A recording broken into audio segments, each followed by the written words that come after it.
YellowTelescope's YellowTelecast, the best practices for the best practices, providing the medical industry's best practices, the medical industry's best practices since 2008. Are you a doctor? Do you work for a doctor? Do you want to earn more, be more efficient, retain your team, hire for success, or just want to have a better lifestyle? I bet you do. What should you expect from the podcast? A lighthearted, casual, fun, hopefully funny, informative, impactful, well-founded look at the medical industry from a pair of impassioned, competent, confident, experienced, talented, unquestionably good-looking industry leaders, men of the Renaissance, if you will, and even if you won't, who have hired, trained, and overseen some of the nation's top medical practices while enjoying Scotch whiskey, world travel, music, single malt Scotch whiskey, fine dining, not fine dining, family, art, Ryan bourbon whiskeys, and maintaining an absolutely perfect track record of growing practices by between $100,000 and over $1 million within the first year every damn time. Listen to the podcast, and for more on how YellowTelescope can help grow your practice, visit YellowTelescope.com for upcoming events, published articles, recorded speeches, past issues of our complimentary email newsletter, testimonials, and more. Welcome. Hey there. Officially number 9. I think last podcast, the entire time called the number 9. Learning to count. We were so excited about coming in there. Coming in too hot. Here it is, podcast number 9. It's very exciting. Yeah, we're actually coming to you live and recorded, as always. I got to think of a new intro, potentially. Maybe for the 10th. The 10th annual 9th podcast. I will come up with something new. We're coming here live from fabulous Allison Island, here from a Miami balcony, sort of a Miami balcony alfresco showcase. Yeah, you know, it's interesting. This particular condo, this townhome, has 7 balconies. I know. I was hoping for 8. But I'm glad you got over half a baker's dozen. Yeah, it's nice. Yeah, that's the thing about Miami, and especially in Miami Beach. You want to make sure you have a home with some outdoor space. Although most of the time it's about 10 square feet. Yeah, and what's exciting about this place is you can actually put each family member on a different balcony, so that way you can both enjoy your own outdoor space while being with family in a traditional fashion. It keeps everybody happy. They get their own space. It's nice. It's a little warm. Luckily, we got some shade here, but we got the shade trees. I would describe it as hot.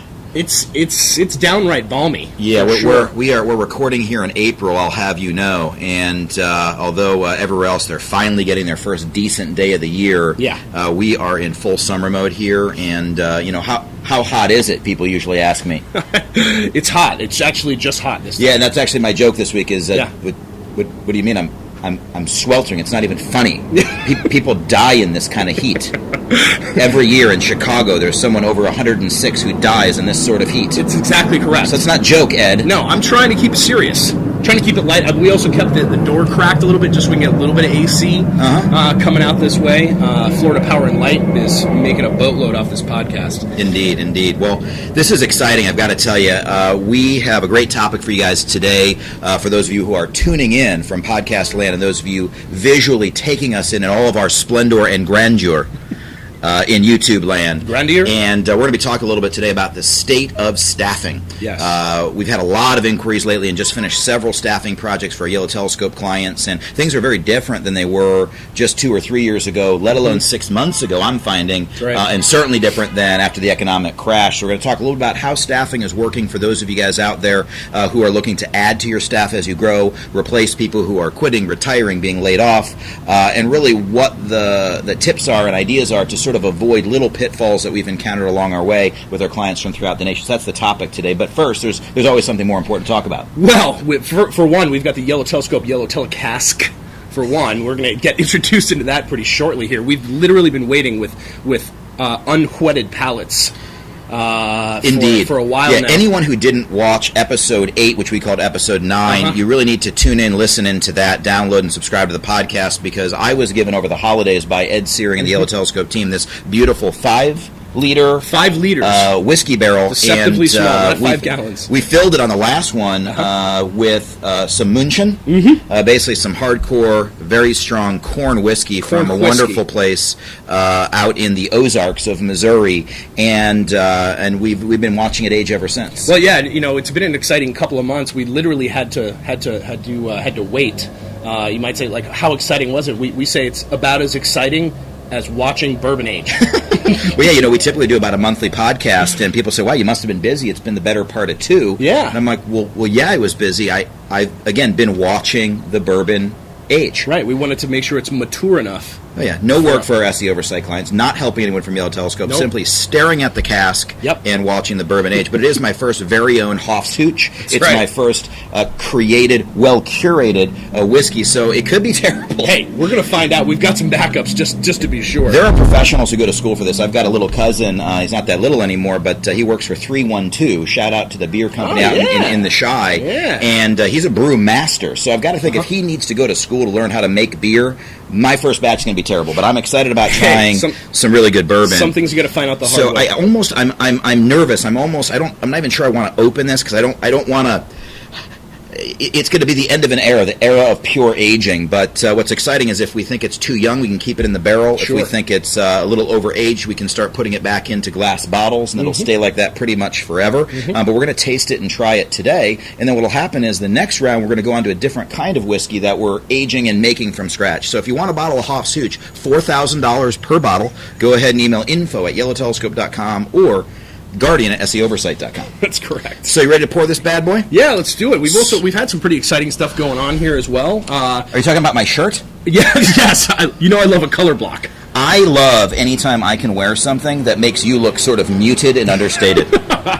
Finally. I'm glad we're competing. Yeah, by the way, we're going to take out the top, for those of you guys not watching. The top of this thing, if you ever open your cask and it doesn't pour, it's usually because of the airflow issues. It's sort of like when you open up a window and then a door, the air really flows through, and if you close one, sort of seals the vacuum. That's right. So here I like we a go. good cross-ventilation. Wow, are you ready for this? My This is cask. exciting. So exciting. Ooh, it's brown. Hey, that's good. That's a good sign. If it came out like green, I would have still tasted it. Wow. There it is. You would have distilled tasted it? Thank you. No, that's actually that's punny. It really is. That was not bad. So there it is. Wow. For you, I got a nice tall pour, but that's a small. Hey, it's a small snifter there. Wow. May I? I'm just going to give it a whiff. Give it a whiff. Woo. And we also do have a couple of other bourbons next to us, so we can do a comparison of sort of 8-week-old bourbon. Now, this will age much quicker than a typical bourbon because there's a lot more surface area, so, 3 to 5 times faster than a typical cask. So even though it's maybe 2 months old, it might be the taste of a 1-year-old bourbon. You can really see it in those dark colors. And this is a first fill bourbon cask, so you got all those charred woods on the interior. They're going to really translate a lot of sweetness, typically a lot of vanilla to it. A rich amber hue. I got to tell you, it smells a little alcohol-y. Yep. So it probably needs a little bit more time. Probably a little bit. But, and let's hope it doesn't have listeria. Hey. Again, $5,000 a bottle. Send your orders in right away. Well, to first, the success of Yellow Telescope, SE Oversight, and our businesses that help our people and our clients grow. Absolutely. To our viewers, thanks for watching. Thanks for listening. And here's to the busy season.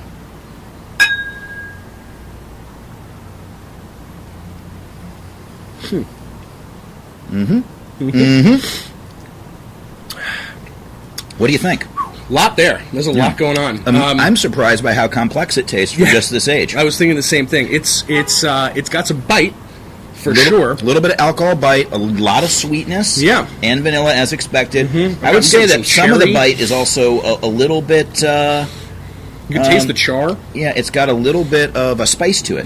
So it's not all, because sometimes alcohol burn is different than spice. You could have a nice, really well-aged 25-year-old whiskey. It still kind of gets you on the left and right back sides of your tongue. It gets you here, and it gets you right there like a tangy barbecue sauce, similar to a tannin.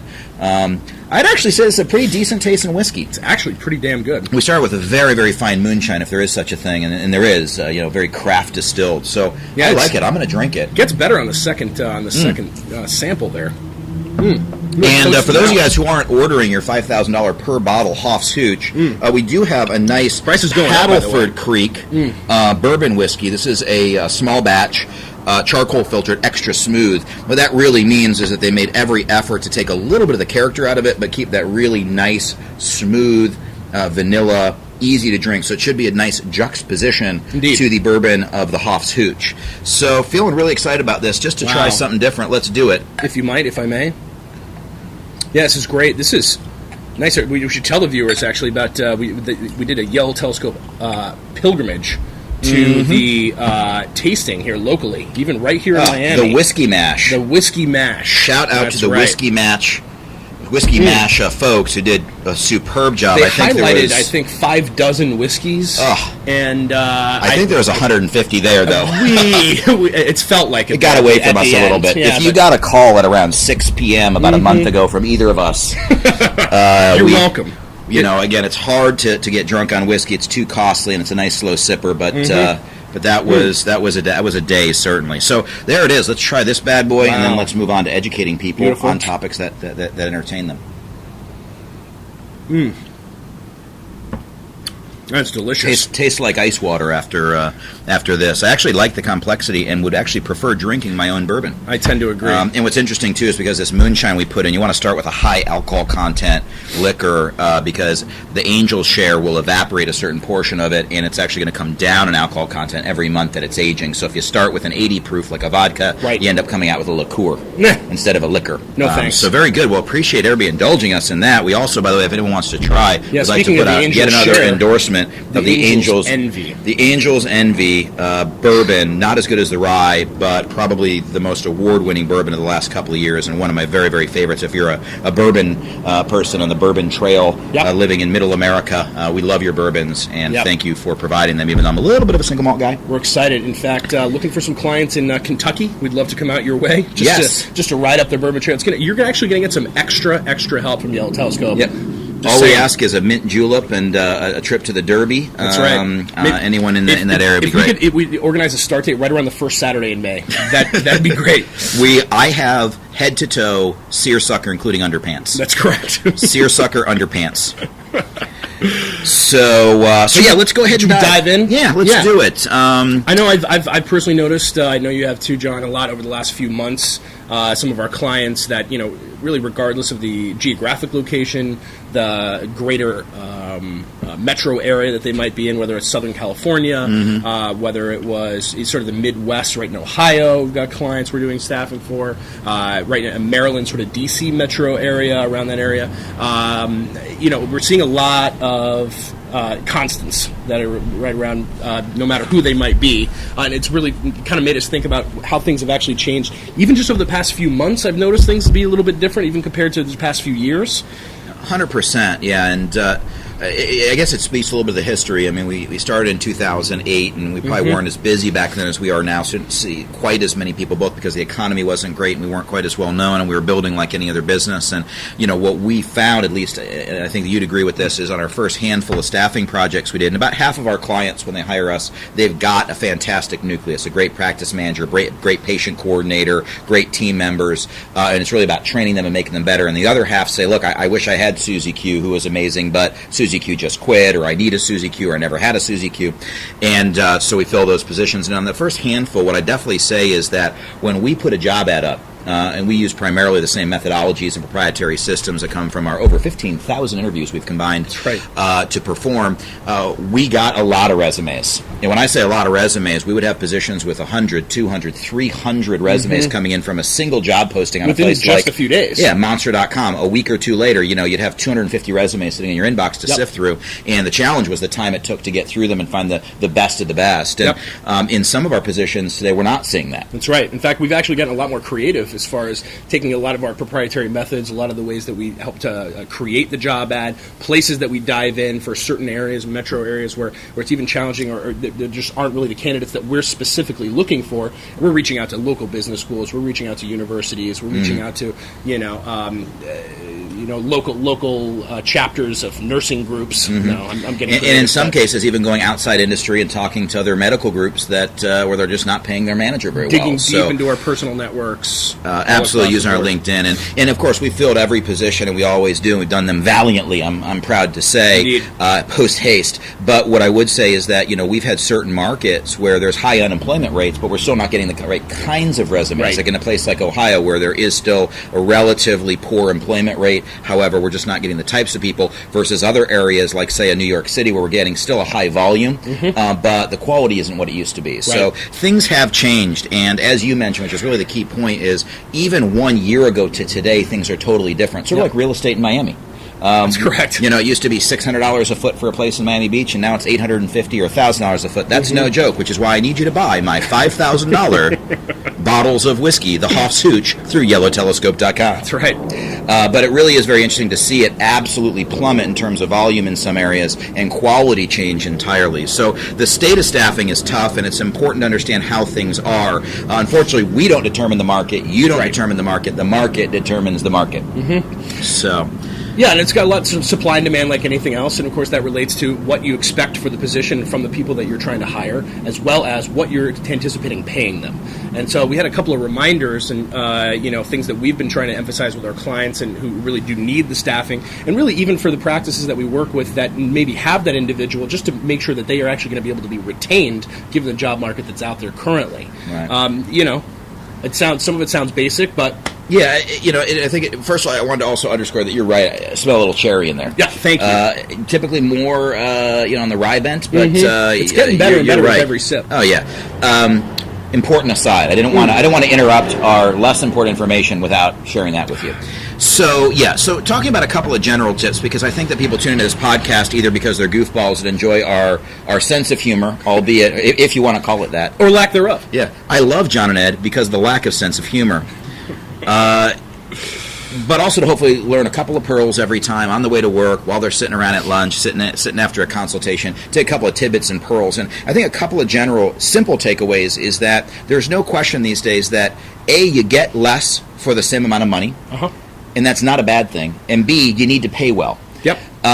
Now, don't get us wrong. Our role is to find the appropriate fit and ensure they're paid fairly, and we preach that from the stage, because eventually, if you underpay someone, even though you get a steal for 6 months or a year, they get scooped up by someone like me. And if you overpay them, they take advantage, and that's not good for business. So we still want to pay market value, but what market value is very different than it was even 6 months or a year ago. One of the things I've noticed is that the quality of the average waiter or waitress, that server, I guess as they're called here in Miami, declines every time I go to dinner. The individuals that are working at McDonald's decline every time I go to McDonald's, which is a couple, 3 times a day.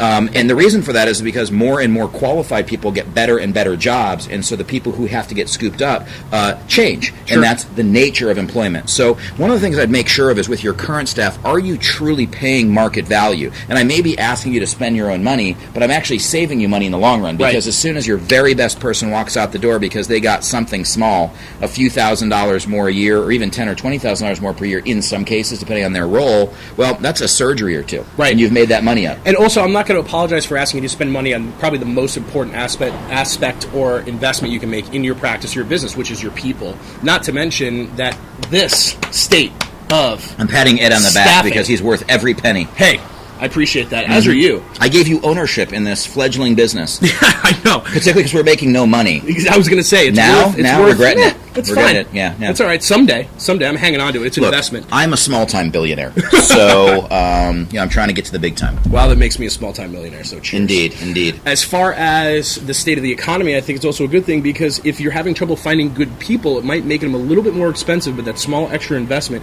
is just a reflection of, hopefully, an improving and burgeoning economy in a lot of places, which is just going to bode well better for your business anyway in the long run. Yeah. And so really the takeaway, I would say, is that the typical position on average from what we're seeing is starting with a base pay almost 20% higher than a year ago. Yeah. That's a rule of thumb, and there's exceptions, and there's little pockets where you can get away with less or more, in some areas where it's a little higher. But my attitude is if a position's paying around $40,000 a year, about $20 an hour, you're going to probably be expecting to spend $22, $23, $24, $25 an hour, closer to $50,000 or $45,000 a year for the same individual. And for your senior level positions, if you have those, if you're a larger practice where you've got nearing a 6-figure or higher practice manager, hang on to them if they're good and create an incentive plan so they grow as you grow. And that's a good takeaway tip. You don't have to go back and say, I'm afraid to lose you, so here's $50,000, but you could say, look, I want to make sure you're tied into my growth. Right. And so I'm going to give you a little bit more when you do a little bit more for me. Now, check your state laws and rights and so on, and different states have different rules on how you pay people, but within reason, you're looking for that incentive and bonus. So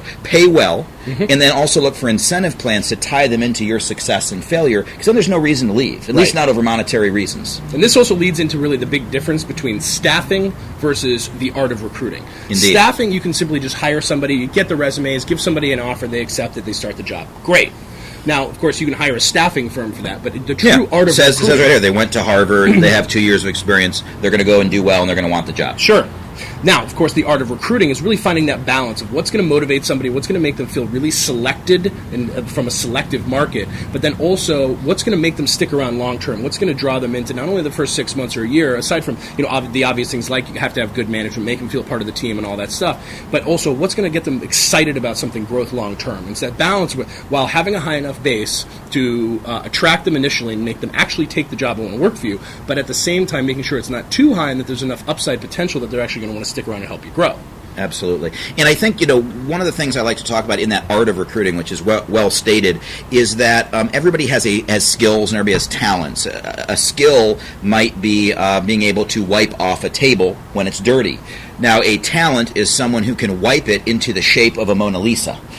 Only a certain percentage of table wipers have that talent. It's something innate and that you're born with. And what we're always looking for is the empty gallon, not the full cup. Not just a person with exceptional skill sets, but people who have natural, innate ability, talent, intelligence, hunger for success, on which you can pour those skill sets into them.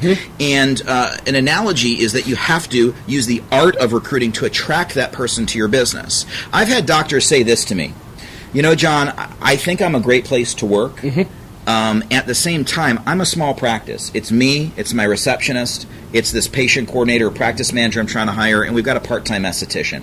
We're not going to attract the kind of person who's really looking for huge job growth. Right. And what's interesting is it's the lack of confidence that is selling that individual against that opportunity, when in fact that's the farthest thing from the truth. Yep. What I like to do is show them how I recruit and use my artistry, my natural ability to explain things in a way that is palatable and exciting to an individual, which has been helped over time by developing skills and being mentored by others better than me, so that they can understand what they really have. Yep. And so I might say something like this. So, Susie, one of the things that's great about this practice, I'm going to tell you up front, and I think it's a positive, I don't know what you think about it, is that we are not a big giant corporation. You are not joining the multi-billion where you're just a number in the cogs of the system. Yep. Now, there are those people who want that, and if you want that, this position may not be right for you. What I love about this position is, first of all and foremost, it's not only a family environment, but it's an environment in which you will be able to speak with the owner every single day, sometimes several times a day, not just for mentoring and learning and teaching reasons, but also when there's an issue and something needs to be resolved, you've got access to that. Now, I also know that people want to have access to something a little bigger, a little better, and something more exciting. And what's so great about practice is, setting aside the fact that you've got YellowTelescope oversight helping you, you've got mentorship from the people who've run some of the busiest facial plastics and plastics practices and other medical practices in America, and that we're going to be talking every week and coaching you. But even if that weren't the case, even if they never hired us, one of the great things about this doctor is that you've got someone who's double board certified. Less than 15% of plastic surgeons in America have that. Yep. You've got someone who's not just well educated, but wants to see you succeed, because every time you succeed, they do better. We have an incentive structure where your income is never capped, meaning if this business keeps growing and this doctor wants to grow, you're going to keep growing too, both in income and scope of responsibility. So maybe today your job is to be the Jill of all trades. You got to take the garbage out, you've got to answer the phone, you also have to work with the website, you also have to help with email newsletters, and you also have to work with patients and build the business. You'll be both doing high level and lower level work. What's exciting is there is no cap. So the objection I sometimes get, Susie Q, is that you say, well, it's just one doctor, what if he's full? What if he doesn't want to do more work? Well, what's exciting is even a completely full doctor can always have a price increase. If you've got a doctor who's booked out 2 or 3 months, they'll just raise their fees on rhinoplasty or veneers or whatever else it is they service. LASIK surgery goes up. So your income opportunity keeps growing even if they never choose to add another associate, even if they never choose to do more work than they're already doing right now, even if they don't choose to add to the team, which will naturally be an inevitability if you grow. Yep. So what's exciting about this position are all of those things, and on top of it, to be honest, it's mostly a Monday to Friday job. Sure, there's a little evening or weekend once in a while, and we want someone who's willing to do the work necessary, but to have this kind of income opportunity with this caliber of an individual, with this type of support, I think it's a really good fit for you. What do you think? Where do I sign?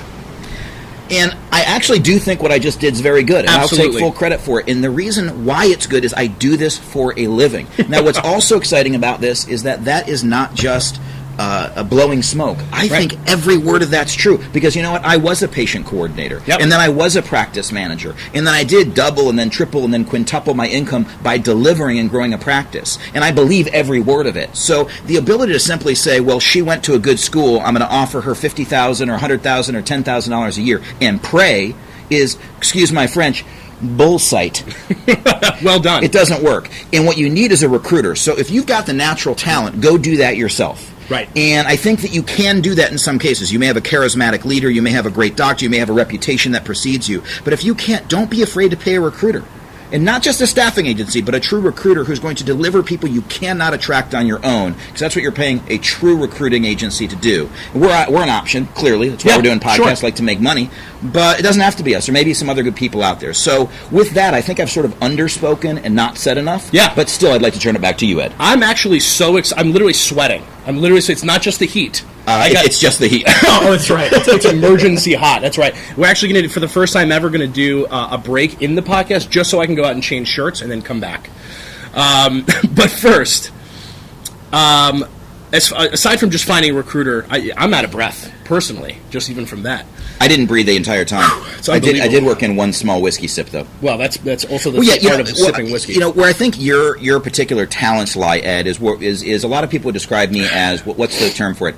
A horrible person. Yeah. Unlikable. Which is unfair, frankly, but I've heard it. You know, I'm also regularly described in the same notes as I always say on stage, as extremely tall, shockingly good looking for such a mean person. Yep. Wade is that Brad Pitt, or those things. But one of the things that people say about you, nice guy. No. And so I was hoping you could comment on just some of the things that fit into your talent, because we have different skills, and we've got some of the same skills, but we have different talents. So what are some of the things that you do to really, again, use your art of recruiting to attract the right people, and also to ensure that the doctor gets people on board that they need? Well, from the standpoint of the interview, I think it's always important to almost start a little bit firm, a little bit not quite terse, but just, a little bit all business. Look over the resume, discuss exactly what their points are, ask the challenging questions right out of the gate. So Mr. Nice Guy here isn't nice right away? Oh, no. Are you mean? No. Come on. How can I pot this guy? No. Can't. No, I mean, sometimes I actually, instead of a handshake, I start with a quick little pat. So this is what's going to... No. Did you just hit me? No. Do not hit the people that are applying for positions. There you go. Tip number 1. Yep. And instead of saying, please have a seat, I go, sit. No. I'll actually start off, a lot of times by saying, hey, it's great to finally see you. We actually, of course, spoke on the phone previously, and thanks so much for coming in for the interview. I've been looking over your resume a little bit, and I've noticed there's some good qualifications here. Tell me a little bit specifically about the most challenging thing you noticed at your last position and how you overcame it. Okay. It was wiping the table into the shape of a Mona Lisa. Wow. That's what it was. But so you're saying probably your reaction early on in the interview isn't wow. Yeah, exactly. But no, I like to actually start off a little bit sort of direct, and then kind of soften up as the interview goes on. Help actually see that, this person is actually all business, but hey, there's a human side to this person, whether it's the boss, whether it's the recruiter, whoever actually might be doing the initial interview. To help warm up a little bit, and then, end up on a high note, almost a crescendo, if you will. Got it. Right up to the high note in the end, and then leave things positive and get them excited about the position and the selectivity. It's almost like, it sounds like I'm almost earning the right to sort of break that barrier a little bit with you, Absolutely. as the manager, as the boss, as the doctor, as the owner. Yeah, which of course is going to be the sort of the natural state of things. I think as time goes on, if they eventually are selected for the position and start, the things are going to be a nice, friendly team environment. But at the same time, there's going to be a lot expected of them early on. Absolutely. Yeah. Also, I like to establish very realistic expectations as to what the hot buttons are for the employer. Also, what the hot buttons are for the individual. It is sort of a two-way street. So for anybody that's actually doing the hiring, tell them right off the bat, this specifically drives me nuts. Anyone that does this, for whatever it is, straightening paper clips as a nervous habit, can't stand it. Dude, I'm out. For those of you guys who don't know and don't follow the particulars of my what do you call it? It's a TW word of my nervous tics. It's a TI word. My nervous tics. Your Twix. One of them is anytime there's a paperclip. I anal retentively and obsessive compulsively sort of straighten it. It's and amazing. I leave it as my calling card. It's going to be how I'm convicted of murder one day. And just now that you guys all know that you can't, that was placed there. Yep. Because I would never do that to someone. No. But it was just always funny to see the straightened paper clips. It was almost like John was here. People never. Fantastic. Dance floors. I'll kill it on that. That's for sure. I'll kill it on. That's for sure. But whatever hot buttons you might have, I can do the Roger Rabbit, the Running Man. Yeah, the whole bit. The whole bit. The whole bit. So make sure that you actually outline, if nothing else, just to give them a great level of expectation as to what the things are, that they want to basically avoid. Make sure it's going to be a good fit. They don't want to wait to find out what's going to drive you nuts. Tell them right off the bat, whiteout, sticky notes. That's high on our list. Oh, I hate sticky notes. I know you. Yeah. You're using a sticky note right now to remind yourself to go to YellowTelescope.com and sign up for a complimentary newsletter. Nope. Just get it in front of your email right now. Get rid of the computer. Paper. Use your smartphone, whatever you got to do. Force yourself to type. Use your Apple Watch. What is this, amateur hour? Come on. My goodness. Hey, welcome to 1979 and a half. Yeah, that's right. We're actually going to start implementing fax machines and car phones pretty soon. Yeah, incidentally, sticky notes, a failure of an individual trying to create some sort of glue, I heard. Something like that. That's correct. One of those crazy, became like a gajillionaire. Yep. By accidentally making like glue that didn't really quite work. Yep. Sort of counterintuitiveness. Yeah. Very Yellow Telescope, yellow sticky note. Yeah. Also, I remember I had something to talk about. I want to talk about Allison Island, by the way. I don't know if we should come back to it. I want to talk about this, the Truman Show and Celebration. Absolutely. I don't know if we have the time. No, not yet. Not yet. Maybe next time. Who knows? Let me go ahead and direct this interview and say, no, we'll get to those questions at the end. Yeah. But for now, let me ask you a little bit about your hot buttons. Now that I've outlined my hot buttons, tell me a little bit about what bugs you about a workplace or an employer. People who don't wear wooden Wayfarers but go with sort of a herringbone or bone or whatever the heck that is. It's a tortoise shell. Thank you. A tortoise shell? Yeah. It's fake. No tortoises were harmed in the making of these Another problem I have, people who confuse turtles with tortoises. Some don't like water. Guess which one it is? Tortoises. Yeah, so outlining, some of your pet peeves, etc. I like that. Yeah. Absolutely. And make sure that you ask what theirs are too. Mm-hmm. After all, part of the art of recruiting is that it is a two-way street. You want to be firm and be able to express a certain amount of selectivity, and that there's going to be a selection to be made, and that there should be hopefully that the position's even offered to them, but at the same time, understand that you're selling them on the position, and that, assuming that they even want to pick you, because they may have a number of other offers out there, which we've encountered recently in some of our staffing projects. Yeah, actually, over 70% of the candidates in the last, I'm guessing over 70%. I don't know for sure, but it feels like about 70%, give or take 10. I like to over go the last feeling, no statistics. 7 to 8 months. That's the way we run things. That's right. My impressions are that you should do this to improve your practice. It may not be true. I just feel that way. The opposite of Yellow Telescope. But in any case, a significant percentage, let's call it, because I need to hold myself to the same standard I hold my people, have had other job offers. Sure.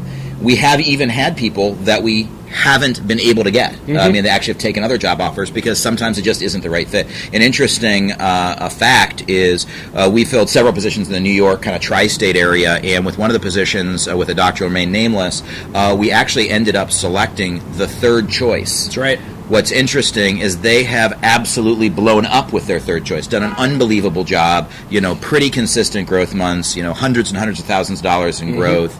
And that's really true of actually every client in the Northeast region, so you don't know which one it is. In other cases, we've gotten the number one pick, and that's been good. So it's another interesting kind of tip and pearl is sometimes you won't get the very best person because they are overqualified, or you're just unlucky, or you didn't have a true recruiting firm, or even the recruiters can't win because we're not perfect either. We had a client in another state recently where the doctor had a budget, and understandably so. They were comfortable with a 60 to 80K kind of base, maybe some bonuses. The individual got a job offer at 130. Done. Nothing we could really do there. As great as the environment was, she just said, what, for my family, for me, for now, $50,000 extra in the bank is what I'm going to take. So that is a reality. Which kind of leads me to the final point here, which is maybe a little bit of tidbit. What's interesting, when we do speak to clients, we say, when you're talking to the person that you're really actively trying to recruit, or one of the people that you have as a candidate to fill the position, review your 5-year plan with them. Find out what their hot buttons are, what bothers them, tell them what yours are as well, but also outline the opportunity. I mean, again, we talked earlier about how important it is to outline what the future potential for growth is going to be within an organization, even if it is a relatively small practice. But at the same time, tell them what the 5-year plan is, and frankly, it's a good exercise for you while you're doing this hiring process to even self-reflect. A lot of times we tell doctors this and they go, oh, well, I actually should probably look a little bit inward and try to figure out what that 5-year plan is. 2020, people, it's coming up quick. It's going to be there. And if you're listening to this in 2020, please email us, because we'd like to hear that you're listening to this 5-6 years later, and please give us your thoughts. I assume they're like, you guys use video and microphones and voice. You don't use a spaceship? Yep, next time it's going to be a drone. It's going to be purely filmed by drone. You drink whiskey instead of freeze-dried whiskey. No, I don't know what that is. No, I'm off. All right. Either way, we got some good tidbits there. Anything else on the topic there? Well, I would say good luck staffing. Yep. There are people who can do it on their own. There are times and places, especially when you're looking at a senior level position. You're looking at your practice manager. You're looking at a front desk manager. You're looking at a patient coordinator kind of position. Someone who's going to impact your business, your income more than any other human being in your practice except for you. Definitely do it on your own if you feel like you're capable. We're not right for everybody. Neither is a staffing agency. But if you notice that it is challenging out there, remember there are people who literally 60 hours a week understand how to do this and study this and read the books on it and care about it and are going to do it better than you are. Right. And I think it's worth looking at that. And again, we're one option. Friendly sales pitch for the 7th time, but we try to give you some real true morsels that are of value to you today. So I think we've talked a lot about staffing. Yeah. You know what I'm curious about? Something that I do no research on, but you do all of. What's going on in medical news, Ed? Oh boy. This is when I trust the trusty smartphone. And again, you know how ridiculous that phone's going to look in yeah. As of the taping of this, people have iPhone 6s, which look like tablets but are phones. I know. They seem big to me, but I don't know. I talked about it recently, and John was like, "This is me. This is me with Ed's tablet. This is me with my hello." No, for those of you who can't see, it's just now that we run SEO oversight, I feel like I should have all technology. So I suppose I've still got a flip phone. So. Here's a couple of things. The Moto Razr. I love that phone. I don't know why it's gone. So, speaking of SEO oversight and social media, scientists are now finding a heavy Facebook use in depressive symptoms connected. Mostly because they're not liking enough. I don't know. I don't know what the reason was. I wanted to actually open dislike. like dislike book. Can I unlike something? Yeah, where you put up the worst thing you could think of and then just see how many dislikes you can get. It would do better. It would do better than Facebook. Nearly 900 people use Facebook every day. This is according to Medical News Today. Trusted source for all things YellowTelescope. Writing in the Journal of Social and Clinical Psychology, researchers at the University of Houston, Texas, describe how they carried out 2 studies to investigate how social comparison by Facebook users might actually affect their psychological health. Yeah, I like to call it Houston. It's pronounced Houston. It's a very soft H-O. Well, it was named after General Sam Houston. Yeah. I was actually, speaking of Houston, I don't know where he's from, but he sounds like Texas. Who's the gentleman who has the show on PBS, who's also on 60 Minutes, who interviews everybody in black and white in the background? The black background. The PBS news hour with whatever his name is. You know what I'm talking about? Yep, it'll come to me. We like it when people prance on the sea and use the words like social media, etc. I think Ken Burns did it on a show last time we talked about it. He actually negotiations. Yeah, the negotiations. He actually used the word, and I quote, territory. A territory. He's like, Al Qaeda and ISIS have invaded a local territory. And aside, please continue. Unbelievable. Dead serious. Professional newsman. They concluded the study that they considered that Facebook friends tend to post only the good things that are happening to them. Mm-hmm. So that's it. So now it's almost become the opposite of Jerry Springer, where you used to watch it just so you could see somebody that was a little bit more screwed up than yourself. You don't remember Tweaky Dave? Oh, sure. Actual character. That was actually in the better quality days of Jerry Springer. That's right. Where he actually felt... he's actually a former mayor of Cincinnati, I believe. I was going to say what to do when you're the former mayor of Cincinnati, of course. And actually had a decent show back then before it kind of got ridiculous-ified. It was like reality TV before reality TV, and he really was trying to help Tweaky Dave. Yep. Who Tweaky Dave was a methamphetamine addict who ultimately died, I believe, of HIV and AIDS, which is actually a sad story. But he brought him on and actually, I think, to some extent, shared with the world what was going on the outside. But he actually went by Tweaky Dave, end of story. And back to you. Wow. I've got so much useless information in this podcast. Let's go back to the uppers. That's a shout-out to Jordan Bourne, by the way, Esquire. For those of you guys looking for great real estate attorneys in Chicago, call Jordan Bourne, who is the king of random knowledge about The Simpsons and Jerry Springer. Shorter people are at greater risk of coronary heart disease, apparently. And ironically, they have a picture here of actually a shorter guy with a basketball and a taller guy with a basketball. But I know a guy that used to be able to dunk, might still be able to, grab rim, slam dunk the basketball. Not anymore. From a sub-6 foot height. Believe it or not, 5'8", Just saying. Jewish John Hoffenberg, yes. In high school, I could actually dunk. Not in a game, with a running start, one-handed. Sure. About 3 times in my life, I could dunk a basketball. Yeah. Regarding coronary, my guess it would have been more of like the extremes, like one standard deviation from the mean. I would think short people are more likely because I think less weight is needed for us to become fat. I suppose. And we'd be more likely to die. But yeah, I think if you're like 7'7", like metabolism? Manute Bol or something, or Andre the Giant, I Yeah. feel like you're more likely to just have weird things happen to some you. hard problems. So I like to listen to the medical news and then simply disagree with it without facts, just opinion. Well, here's the one I know you'll like. Uh-huh. Apparently there are significant health benefits of drinking whiskey. Yes! I've been telling people this forever. I know. I'm usually after a few whiskeys, but now now I can actually tell them. Well, look.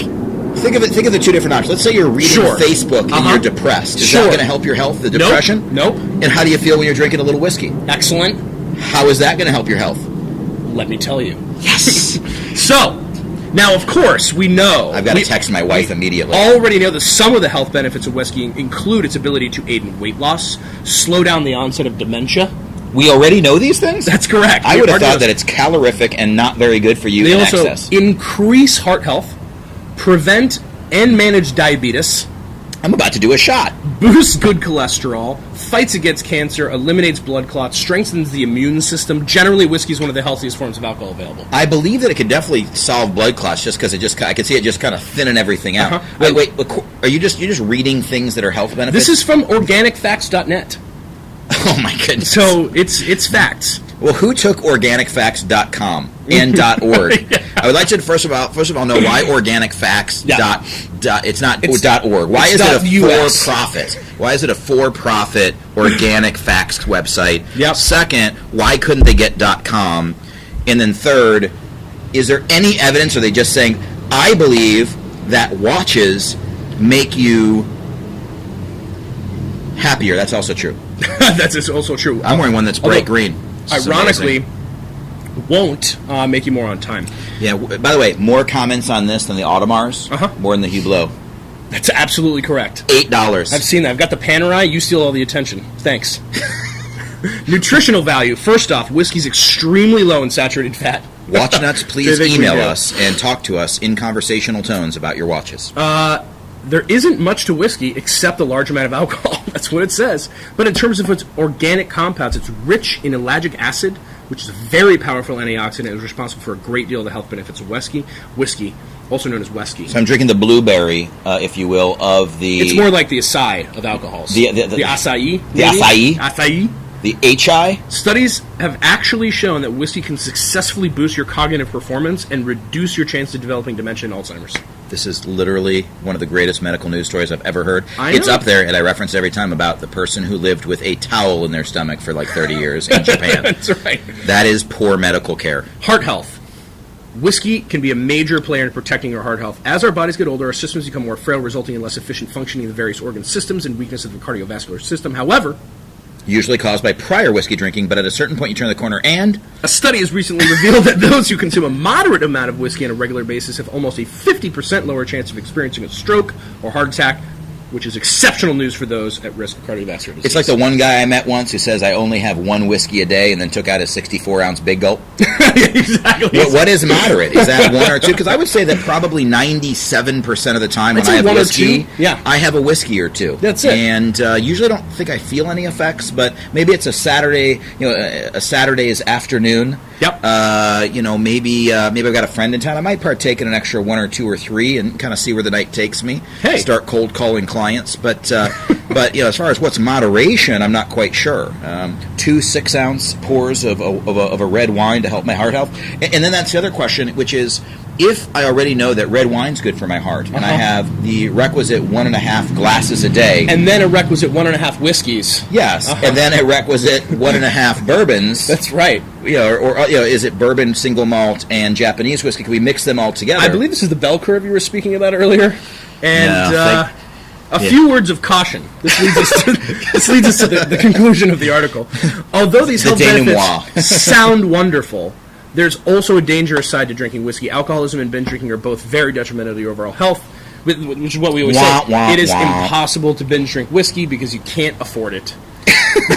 Therefore, some of our clients can. After 2 years with Yellow Telescope, you will be able to binge drink whiskey. No one wants to be both poor and dead. Correct. So, Therefore, be watchful how much alcohol you consume, particularly if you try to drink small amounts every day. I love how they say try to drink. I literally put it in my schedule. We know it's challenging. I can't take the time to do it, but I force myself. I sneak a thimble into my briefcase in case I don't even have time.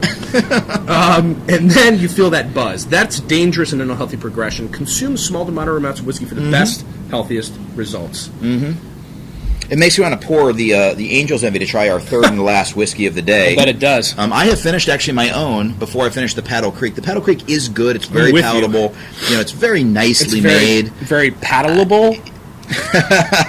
I'm really full. You know what it reminds me of? It reminds me sort of a Lowlands Scotch whiskey in that it's almost so filtered, kind of like a Kilcoman or something, where it's almost so filtered that it's so smooth as to not be interesting to me. It's like the Bud Light. Good, but not great. Yeah. Yeah. Delicious. Now, while you're pouring, in fact, I'll take one of those. I'm sorry, I poured myself first. Do you want to switch glasses? Not at all. Thank you. I will say a couple of things. We've got, some great things coming up, but also want to say congratulations. John Hoffenberg and the Yellow Telescope brand have actually been nominated by the Hype Awards, Miami Hype Awards, sponsored by the Miami Chamber of Commerce, as Entrepreneur of the Year. Thank you. And in fact, he didn't mention himself, but Ed, along with the entire Yellow Telescope team, is partially responsible, as well as those who nominated us, to go before the committee to be judged. And we're very excited to announce that we were the winners. That's right. We actually had some amazing competition. There was a young lady who had a lacrosse business, really created her own products, sold them, and although very, very young, apparently is doing just huge business. And then also, I wouldn't call it a competitor to our Whiskey Love, because beer is just overcooked whiskey in a lot of ways. But a local business here, Wynwood Brewery, which is a large company, very, very successful. Here, great people there, great business they're doing there. But we were lucky enough to win the Hype Miami Chamber of Commerce Entrepreneur of the Year Award. So an appreciation to the Chamber of Commerce. Thank you, Miami. It's funny, when we get to the end of the podcast, start talking about the Chamber, and I don't know, in terms of the weather. I mean, it's a real Chamber of Commerce day.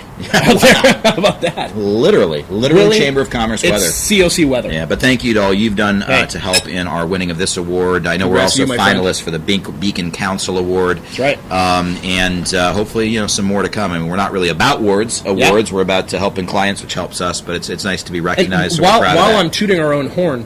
I'm not sure if you've heard about Ed, but he's a pretty big deal. We have also been getting a lot of great feedback. We had a nice showing. I was actually working with a client, and John went up to Chicago and was featured. Had some. I'm getting a lot of great feedback on the talks there at the ASPS Reboot Camp up there in Chicago. Which is interesting.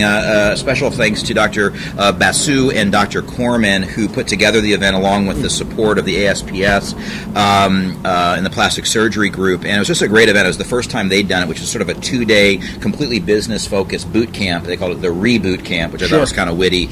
And we had an opportunity to speak a few times, which was really, really great. We had a great response, because we got to meet a lot of doctors we hadn't met before and hadn't had an interaction with. And I'd argue it's probably our busiest lead week in a while, obviously, as we head into some of our annual meetings, like the ASCRS is coming up, ASCRS, ASOA. We're going to be speaking to as many as, I think, 5,000 or 6,000 doctors and staff that are going to that in San Diego next week. We've got our annual Vegas multi-specialty meeting. We give them a shout-out every time we do a podcast. And that's always a great event for us. Dr. Randy Waldman and the rest of their staff's event. So we're excited about going there. But it really was a great event. We're really excited about the ASPS partnership, or at least being invited, I should say. It really isn't a partnership, but being invited to speak with them, which has been really, really great. We did those couple things. That's really why we've been so busy. I think we haven't had a lot of time to do a podcast besides watching my whiskey dry over here. We did the ASPS boot camp. Also, just this week, for those of you guys who missed it, you can look these up. They're free online. We did another PracticeDoc.com, LocatedDoc.com webinar where Glenn Lubert, who's the CEO of LocatedDoc.com, which is a wonderful resource for the appropriate doctors to be able to get more leads online. So reach out to them if you're curious. They invited us to speak on a webinar about SEO oversight, about what was called Websites for Dummies and Gurus, and just some tips on helping you get more leads and make sure you don't kind of avoid the pitfalls, if you will, that most people have when they're hiring SEO teams and doing web design and so on. So he invited us. We had several hundred people, I think 100 or 200 people, I should say, on that webinar, which was great. Got a great response from that. Yeah, we thanks also again created to Glenn and the guys over at Glenn and Ron at LocatedDoc. Check it out, locateddoc.com. Yeah, really good people, really honest, Yeah. and a good company. They've been around 16 years. And then again, nobody's right for everybody, including us, but I think it's worth reaching out to them. And one of the cool things we just created was actually a collaboration where those who hire our sister company, SEO Oversight, for a full suite of services will actually get a complimentary listing, which is valued at about $250 to $400 per month through locateddoc.com. And for those who are already members of locateddoc.com, already paying, you'll get $250 to $400 worth of upgrades, so you can be a top doctor or spotlighted in a certain fashion, which is pretty exciting. Another big exciting new 2015 announcement is, I don't know, do you want to give this one away?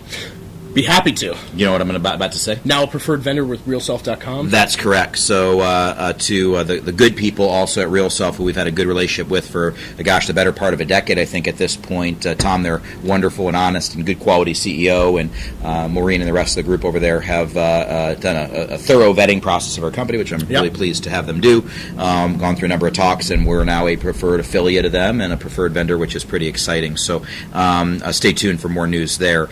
We've gotten a lot done over the last couple of months. Been a great start to 2015, by far the busiest year we've had. Been building our infrastructure. We've got some great team members, and I got to give a special shout out. One final thing to the network of otolaryngologists who was nice enough to have me on their webinar, their Business of Medicine series. We talked a lot about the 7 steps to converting a patient. Had a really nice audience, and thanks again to those guys and Dr. Naklis over there. And and another great group. I mean, what's nice, I think, that we we limit how often we talk. Usually 3 to 5 times a year, different meetings, just so people don't get too bored of us. And those who actually like us listen to these podcasts all the time. So we've had a pretty busy speaking schedule, done some fun webinars and some cool things, and it's really just been a great start to the year. And it's fun to wake up every day and both be extremely busy, but really enjoy and kind of love what we do. So for those of you guys coming to the Vegas multi-specialty meeting, which is cosmetic dermatologists, ENTs, facial plastics, and plastic surgeons, stop by our SE Oversight and YellowTelescope booths, which will be right next to one another this year. We got our whole team coming out there. If you'd like to join us for a bite to eat or to have a conversation, please email us at info@YellowTelescope.com or Guardian at SEOversight.com. That's SEOVERSITE. SEO like will help your SEO, oversight like will oversee it, and site like website.com. It's a triple entendre. It's a triple entendre. Yeah. Wait, how would you do? You're Mr. French. Monsieur Entendre? Ah, there you go. I like it. All right. So we got those things coming up. So we'll be in Vegas for the multi-specialty meeting. Next week we're heading to San Diego for the ASCRS ASOA meeting. We'll be on faculty at both meetings speaking, as well as having, again, 2 booths at both meetings side by side, so you can come and say hello to us. And I don't know if they'll allow whiskey in there, but we may even have a little hidden pouch in case anybody wants to come by. We can't drink. We're going to be working. Come by and we'll get you something nice. Personally. And by the way, come by and get your golden ticket. Hint. We've got golden tickets coming out. It's very exciting. By the way, we also have some articles coming out on StartupNation.com and rumors of a podcast going out with them, which is very exciting. Appreciate that opportunity. What else? Have I missed anything? Got to check out SEOversight.com, YellowTelescope.com. It's constantly updated. A lot of great stuff that we're putting out there. We try to put as much free information out there as possible. Yeah, and what's really great through our SEO Oversight process is that we have a paid service, which is more full service, and is great. But even if you're on a budget, even if you're just out of residency or fellowship, even if you don't have the biggest practice in the world, we actually have some complimentary services that are absolutely free that can help you grow your online presence, which is pretty exciting. Yeah. And through YellowTelescope.com, even though we're not by any means the cheapest, and in fact we're probably one of the more costly options that are out there, and very proud of that fact because the quality of work is so good. We also have our upcoming Yellow Telescope training seminar October 9th and 10th, which is Saturday and Friday, so you're not going to miss much work. Everything's included: breakfast, lunch, snack break, cocktail hour, dinner, 2 nights in an oceanfront balcony suite in a 5-star hotel. Last year we did the Fontainebleau Miami Beach, the year before the Mandarin Oriental. This year it's going to be someplace else, be it the Ritz-Carlton or otherwise, but 5 stars in Miami. And if it's not the best meeting you've ever been doing your entire life, we're going to give you 100% of your money back, no questions asked. You can look at 150 testimonials on our website, which is really, really exciting, from your peers, people who have been to them before and know that they really work. So please come to the Yellow Telescope seminar. You cannot lose money, quite literally. And if you sign up early right now, we're offering some early sign-up discounts and interest-free monthly payments until the event. God bless you, sir. Indeed. It's part of my job to read your mind. This is what we do. You want whiskey. On that note, Cheers. Angel's Envy is darn good. I gotta say, much better than Paddle Creek. I tend to Not agree. as good as the Hop Such. And not as good as the ride. The Hop Such, tell you what. Play us out, Charlie. That's it. Cheers, everybody. See you next time. I'm freezing, by the way. Oh, God. I'm going to go change mine into a mesh tank top. We did miss Ultra. Oh, you went to it because you're cooler than me. Well, I'm